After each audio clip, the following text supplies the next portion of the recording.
दोस्तों, आज हम बात करने वाले हैं तुलसी विवाह से संबंधित। कार्तिक मास का महीना चल रहा है और कार्तिक मास के शुक्ल पक्ष की एकादशी को प्रबोधिनी एकादशी या देव उठनी एकादशी के रूप में मनाया जाता है और इसके अगले दिन अर्थात द्वादशी तिथि को भगवान विष्णु के शालिग्राम स्वरूप का विवाह तुलसी जी से कराया जाता है। अर्थात द्वादशी तिथि को तुलसी विवाह के रूप में मनाया जाता है। कहा जाता है कि हर व्यक्ति को अपने जीवन काल में एक बार तुलसी विवाह जरूर करना चाहिए। और दोस्तों, इस वर्ष अर्थात 2022 में देवोत्थान एकादशी का व्रत किया जाएगा 4 नवंबर शुक्रवार के दिन। वहीं 5 नवंबर शनिवार को द्वादशी तिथि होने के कारण इसी दिन माँ तुलसी का विवाह शालिग्राम जी से संपन्न कराया जाएगा। तो मैं आज अपनी इस वीडियो में आपको तुलसी विवाह की सरलतम विधि बताऊंगी, किस प्रकार से आप स्वयं घर में तुलसी जी का विवाह भगवान शालिग्राम से संपन्न कर सकते हैं। इसकी विधि क्या है, तुलसी विवाह की कथा क्या है, किन सामग्रियों की आपको आवश्यकता होगी, इन सब चीजों के बारे में हम विस्तार पूर्वक बात करेंगे। कार्तिक मास के शुक्ल पक्ष की एकादशी को कार्तिक स्नान करके माता तुलसी का विवाह भगवान शालिग्राम से करवाया जाता है। इसी को तुलसी विवाह कहते हैं। इसका व्रत कार्तिक शुक्ल पक्ष की नवमी से प्रारंभ हो जाता है और नवमी से 11 तक अखंड दीप जलाए जाते हैं।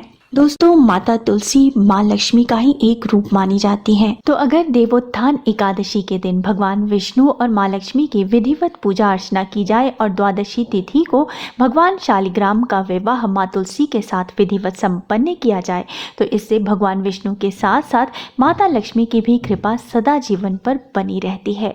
दोस्तों, अगर परिवार में किसी का विवाह में विलंब हो रहा है, विवाह संबंध नहीं जुड़ पा रहे, योग्य वर नहीं मिल पा रहा है, तो अगर वो जातक विधि विधान से देव उठनी एकादशी के दिन माँ तुलसी की पूजा अर्चना करे, आरती गाए, व्रत करे और उनका विवाह भगवान शालिग्राम से करवाएं तो उन्हें जल्द ही योग्य वर की प्राप्ति होती है। साथ ही अगर पति पत्नी के संबंधों में कटुता चल रही है तो उन्हें जरूर तुलसी माता का विवाह भगवान शालिग्राम से इस दिन करवाना चाहिए। इससे पति पत्नी के संबंध सुधरने लगते हैं। और साथ ही दोस्तों, आप तुलसी विवाह करा करके कन्या दान का पुण्य भी प्राप्त कर सकते हैं। इस पृथ्वी पर कन्या दान से बड़ा कोई दान नहीं माना गया है। अब दोस्तों, जान लेते हैं किस प्रकार से स्वयं के बिना किसी पंडित के घर में आप माता तुलसी का विवाह भगवान शालिग्राम से संपन्न कर सकते हैं। मैं आपको इसकी सबसे सरलतम विधि बताऊंगी। सबसे पहले तो आपको तुलसी का गमला साफ सुथरा कर लेना चाहिए, उसे गेरू और चूना से रंग लेना चाहिए। साथ ही जहाँ पे आपको तुलसी विवाह कराना है उस स्थान को भी आप साफ सुथरा कर ले, धो ले और वहाँ पे तुलसी का गमला स्थापित कर दे। अब वहाँ पे आपको साड़ी से और गन्ने से, फूलों से सजा करके खूब सुंदर सा मंडप तैयार कर ले। परिवार के सभी सदस्य शाम के समय तुलसी विवाह में शामिल होने के लिए नए कपड़े पहन करके बिल्कुल तैयार हो जाएं, जैसे आप किसी के विवाह में तैयार होते हैं। साथ ही वो कपड़े शुद्ध भी होने चाहिए। तुलसी के साथ शादी के लिए भगवान शालिग्राम जी यानी कि विष्णु जी की काली मूर्ति होनी चाहिए। ये नहीं मिले तो आप अपनी श्रद्धानुसार सोने, पीतल या फिर मिश्रित धातु की भी मूर्ति ले सकते हैं या फिर आप फोटो भी ले सकते हैं। दोस्तों, विवाह की विधि प्रारंभ करने से पहले सबसे पहले आपको गणेश जी की पूजा करनी चाहिए विधिवत। उसके बाद अगर आपके पास ढोल वगैरह हो तो वो बजाते हुए, मंत्रों का उच्चारण करते हुए भगवान विष्णु की प्रतिमा को तुलसी जी के निकट आप लेके जाएं। आप ओम नमो भगवते वासुदेवाय इस मंत्र का जप कर सकते हैं या फिर आप माता तुलसी और भगवान शालिग्राम, भगवान विष्णु के जय जयकार लगाते रह सकते हैं। और आपको भगवान विष्णु की मूर्ति को या फोटो जो भी आपने लिया है उसको माँ तुलसी के गमले के बगल में स्थापित कर देना है। अब इसके बाद आपको भगवान विष्णु का आवाहन करना है। आप आवाहन मंत्र से भी कर सकते हैं या आप हाथ जोड़ करके आप भगवान विष्णु से पधारने का अनुग्रह करें, प्रार्थना करें। अब आपको भगवान विष्णु और माता तुलसी की विधिवत पूजा करनी है। भगवान विष्णु की पूजा करते वक्त आपको ओम नमो भगवते वासुदेवाय मंत्र का जप करते रहना है और माता तुलसी की पूजा करते वक्त ओम तुलसी नमः मंत्र का जप करना है। दोस्तों, भगवान विष्णु की और माता तुलसी की आपको षोडशों उपचार से पूजा करनी है, अर्थात पहले आपको उन्हें स्नान कराना है। पहले आप गंगा जल से स्नान कराएं, फिर उसके बाद पंचामृत से स्नान कराएं, पुनः गंगा जल से स्नान कराएं। उसके बाद वस्त्र अर्पित करें, भगवान विष्णु को पीले रंग का वस्त्र अर्पित करें, उन्हें पीला रंग प्रिय है, और माँ तुलसी को लाल रंग की चुन्नी उठाएं। इसके बाद आपको हल्दी, चंदन, कुमकुम ये अर्पित करना है। उसके बाद पुष्प अर्पित करना है, धूप दीप दिखाना है, और आपको उसके बाद प्रसाद अर्पित करना है। दोस्तों, माता तुलसी को सुहाग की सारी सामग्री अर्पित की जाती है। हमारे हिंदू धर्म में सुहाग चिन्ह जिन सामग्रियों को माना जाता है, जैसे लाल रंग की साड़ी, ब्लाउज, मेहंदी, काजल, बिंदी, सिंदूर, चूड़ी, आलता, ये सब चीज़ें आपको माता तुलसी को अर्पित करनी है। दोस्तों, घर में जो भी खाना बना हो, अगर वो शुद्धता पूर्वक बना है, बिना लहसुन प्याज का और सीधा नमक से बना है, तो वो भी आप जो है प्रसाद रूप में भगवान को नैवेद्य रूप में अर्पित कर सकते हैं। इसके बाद जो भी ऋतु फल है वो अर्पित करें, और अगर आपने बाहर से कुछ मिठाई मिष्ठान वगैरह मंगाया है तो वो भी आप अर्पित कर सकते हैं। इसके बाद जो है आपको इनके विवाह की सारी रस्में पूर्ण करनी है। आपको भगवान शालिग्राम और माता तुलसी की फेरे करवाने हैं। उसके बाद आपको कन्यादान का भी रस्म आपको पूर्ण करना है।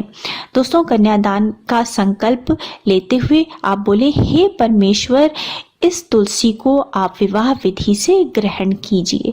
इस प्रकार से बोलते हुए आपको माँ तुलसी का कन्यादान भगवान विष्णु को कर देना है, और आपकी तुलसी आपको ही दे रहा हूँ, हे प्रभु इसे स्वीकार करने की हम पे कृपा करें। इस प्रकार से बोलते हुए आपको तुलसी को भगवान शालिग्राम को आपको समर्पित कर देना है।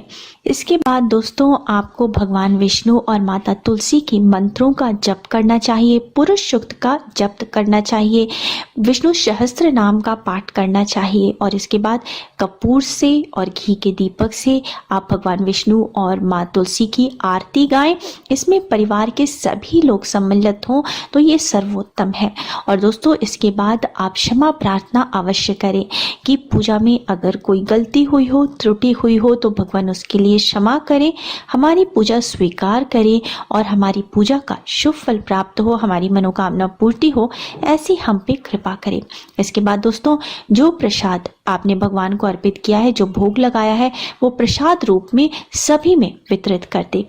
दोस्तों, अगर संभव हो तो जब भगवान विष्णु और माँ तुलसी की विवाह की रस्में हो रही हो, उनकी पूजा आराधना हो रही हो, तो उस समय कुछ महिलाएं ढोल बजाते हुए जो है वो विवाह के गीत गाएं, मंगल गीत गाएं और भगवान विष्णु के भजन गाएं। इसके बाद दोस्तों, दूसरे दिन सुबह में आपको पुनः भगवान शालिग्राम और माँ तुलसी की विधिवत पूजा करनी चाहिए, उन्हें भोग अर्पित करना चाहिए, उनकी आरती गानी चाहिए, और उसके बाद आपको हवन करना चाहिए। हवन के लिए आप खीर, घी, शहद और तिल का एक मिश्रण तैयार करें, और इसके बाद आपको हवन करना है ओम नमो भगवते वासुदेवाय मंत्र से कम 108 बार आपको हवन करना चाहिए। और दोस्तों, इसके बाद आप भगवान से प्रार्थना करें, प्रभु आपकी प्रसन्नता के लिए किए गए इस व्रत में कोई कमी रह गई हो तो क्षमा करें। अब आप तुलसी को साथ लेकर वैकुंठ धाम पधारें। आप मेरे द्वारा की गई पूजा से सदा संतुष्ट रहकर मुझे कृतज्ञ करें, मेरी मनोकामना पूर्ण हो, ऐसी आप मुझ पे कृपा करें। और दोस्तों, इस प्रकार से आपका तुलसी विवाह का पूजा संपन्न होता है। इस प्रकार तुलसी विवाह का पारायण करके भोजन करें। भोजन में आंवला, गन्ना और बैर आदि अवश्य शामिल करें, और भोजन के बाद तुलसी के गमले में गिरे हुए पत्ते को अवश्य ग्रहण करें, यह बहुत ही शुभ माना जाता है। दोस्तों, तुलसी और शालिग्राम का विवाह कराना भगवान विष्णु की भक्ति का एक नया रूपक है। इसके लिए जो कथा प्रचलित है मैं उसे भी आपको सुनाती हूँ। दोस्तों, कहा जाता है कि जालंधर नाम का एक दानव था। उसकी पत्नी वृंदा कठोर पतिव्रता धर्म का पालन करने वाली स्त्री थी, और जालंधर की पत्नी की पतिव्रता शक्ति के कारण बड़े से बड़े देवता भी उसे परास्त नहीं कर पाते थे। वह अभिमान से ग्रस्त होकर अत्याचार करने लगा। देवता रक्षा के लिए भगवान विष्णु के पास पहुंचे। विष्णु भगवान ने छल से जालंधर का वेश धारण करके वृंदा का सतीत्व भंग कर दिया। इस कारण जालंधर मारा गया। इस बात पर क्रोधित होकर वृंदा ने विष्णु को पत्थर का बन जाने का श्राप दे दिया। विष्णु ने कहा, हे वृंदा, तुम मुझे बहुत प्रिय हो। तुम्हारे सतीत्व के कारण तुम तुलसी बनकर मेरे साथ रहोगी। तुम्हारे बिना मैं कोई भोग स्वीकार नहीं करूंगा। जो मनुष्य तुम्हारा और मेरा विवाह कराएगा वो परम धाम को प्राप्त होगा। वृंदा सती हो गई और उसकी राख पर एक पौधे ने जन्म लिया। उसी पौधे को तुलसी का पौधा कहा गया। पत्थर स्वरूप भगवान विष्णु, जिन्हें शालिग्राम कहते हैं, और माँ तुलसी का विवाह इसी कारण से कराया जाता है। दोस्तों, बोलो भगवान विष्णु की जय, माता तुलसी की जय। उम्मीद है आपको मेरा आज का वीडियो पसंद आया होगा और इस वीडियो को देख करके आप अपने घर में स्वयं आसानी से आप भगवान विष्णु और माता तुलसी का विवाह संपन्न करा पाएंगे। दोस्तों, अब मिलते हैं नेक्स्ट वीडियो में। Thanks for now, bye bye.